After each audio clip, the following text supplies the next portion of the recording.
So in terms of the EU-U.S. relationship on law enforcement, it's never been stronger than it is now. We've built, between the United States law enforcement agencies and their counterparts here, a really remarkable measure of success. We, of course, have the agreements between Europol and Eurojust in the United States. And beyond that, we negotiated the EU and U.S. mutual legal assistance and extradition treaties, which were a landmark achievement.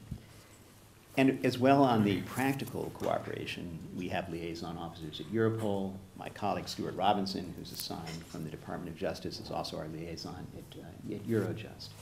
Every single day, our law enforcement agencies on both sides of the Atlantic are cooperating on cases that are vital to protecting the citizens of the member states and the citizens of the United States.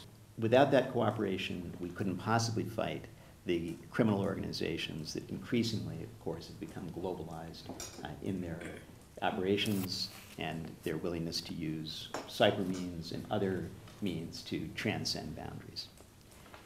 And beyond those relationships, beyond the EU relationship, beyond the relationship with the member states, we've also worked with Europe to construct an international framework for cooperation through UN conventions such as the UN Convention Against Corruption, the UN Convention Against Transnational Organized Crime, the Council of Europe's Cybercrime Convention.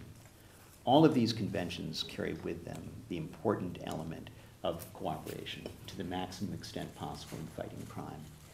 And the reason I'm here today is to discuss the directive in particular, the draft directive, and how that might affect and negatively affect that framework of cooperation that we've built collectively.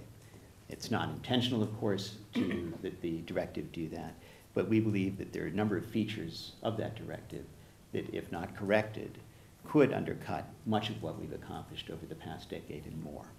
And if it does undercut that accomplishment, it will also make the citizens of member states and citizens of the United States, citizens around the world, less safe.